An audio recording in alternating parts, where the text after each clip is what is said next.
What's going on, guys? Jake, we're back in for another YouTube video. It's been a little while since I have made a video, but the reason why that is because I have had a couple hiccups with the car, more so just one hiccup, and that is what this video is going to be all about. If you guys saw the title, then you already know, but a lot of people have a hard time bleeding the clutch on these cars, whether it's this car or whether it's an STI or any car that has a hydraulic clutch, not a mechanical clutch. It seems to be challenging to get all of the air out of the system to actually release the clutch fully. So that's what we're going to be going over, and all the things that I found when I did this and the little hiccups that I ran into. So let's get right into it. The first thing that happened was when I went to try to bleed it, I did the standard approach. I'm talking the exact same slave cylinder and master cylinder that were on the car when it was previously functioning with the ACT stage 2 clutch for the 6-speed. So I went ahead, bled it normal, just like you would bleed in your brakes. You have one person in the car pumping the brake pedal, you got the other person down here at the bleeder, they pump it, they hold it, and then you twist the bleeder open, you catch whatever comes out, probably a little air, probably a little, fluid, and this time around, I had barely any fluid, mostly all air, and the fluid and air, the volume of both of them combined was just very, very minimal. So it was like I was only getting maybe like a quarter of a stroke every time we popped that bleeder open. And so I knew that something was off, because you should be able to get a full stream there and bleed a lot more air and fluid out. So you should be able to bleed it through pretty easily, but that doesn't seem to be the case, especially not with these setups. So I thought originally that something was wrong with the slave cylinder or the master cylinder.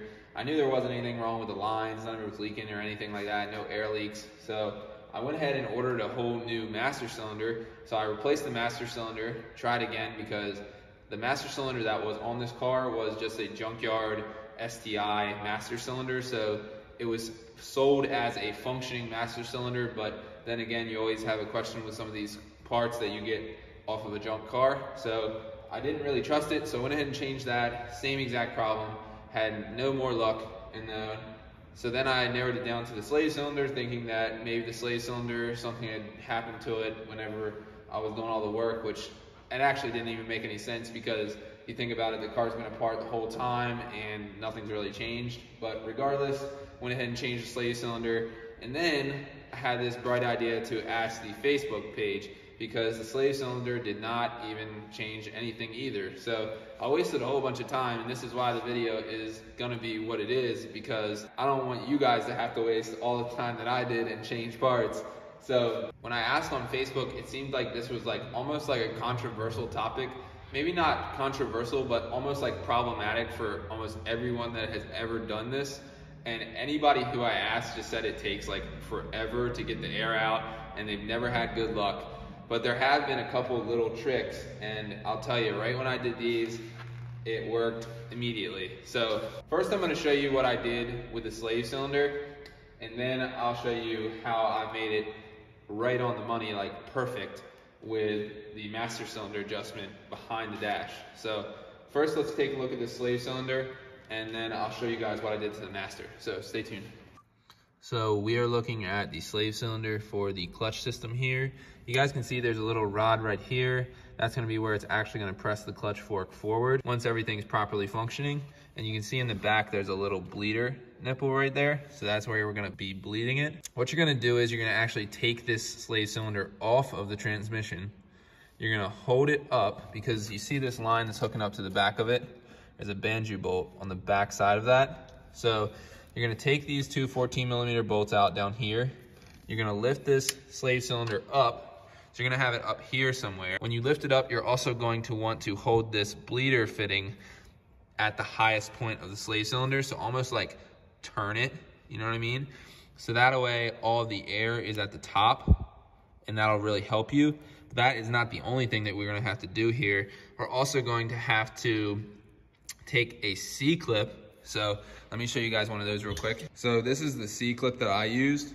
You guys can see it kind of just has a little handle there where you tighten it up.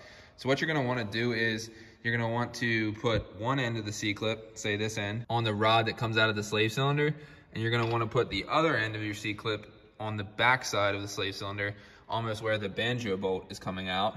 And then you're gonna tighten the C-clip down onto that slave cylinder until the pin or the rod there is bottomed out in the slave cylinder. This is gonna push all the fluid back, so that way when you get somebody to hold pressure on the clutch pedal and you bleed that bleeder off, now you're gonna get all of the fluid and all of the air pushed out of the system.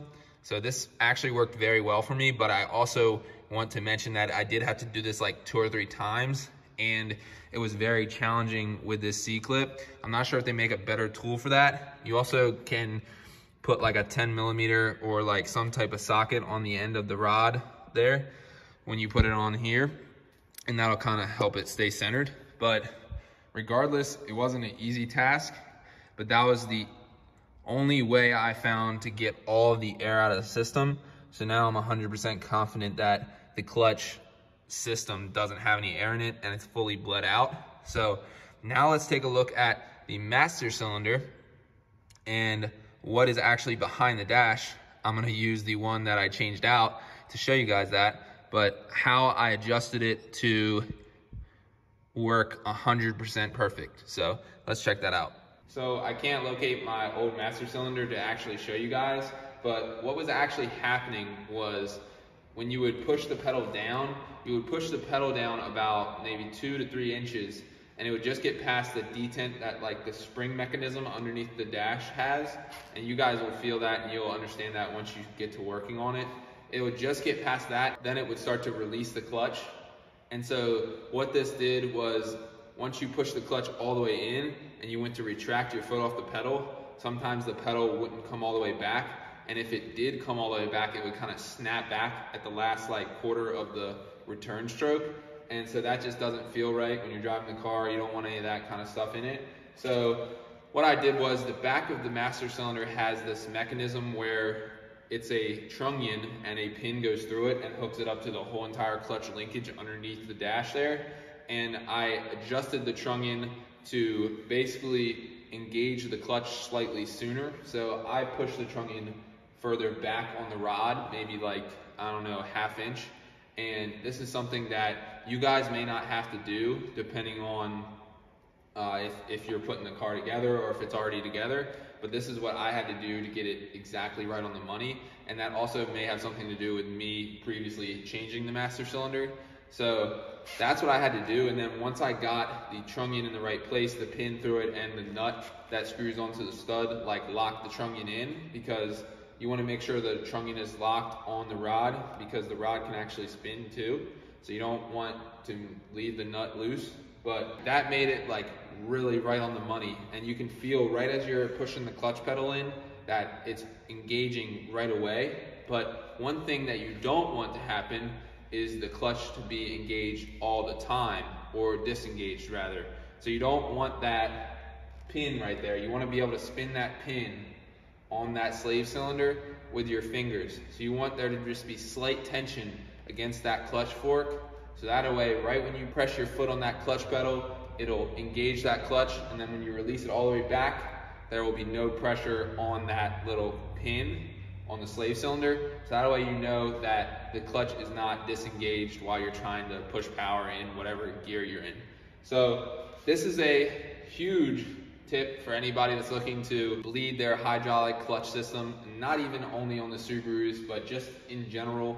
That C-clip trick, and I did not come up with that. That's something I found, and a couple of people on Facebook told me I should try. So thanks to all those guys, and thanks to the other videos I watched, I figured this out. But I didn't see a really clear walkthrough, so I unfortunately wasn't able to film it like as I was doing it. But I think you guys get the drift, and I think you guys can take some advice and education from this video, and that's the whole entire goal. So if you guys like the video, make sure you drop a like on the video. We'll be back for more videos soon. I'm gonna have a lot more time to film now, and also a lot more time to work on the car. So I'm super excited to get this thing done. Thank you guys for the continued support, and I'll see you guys in the next one. Peace.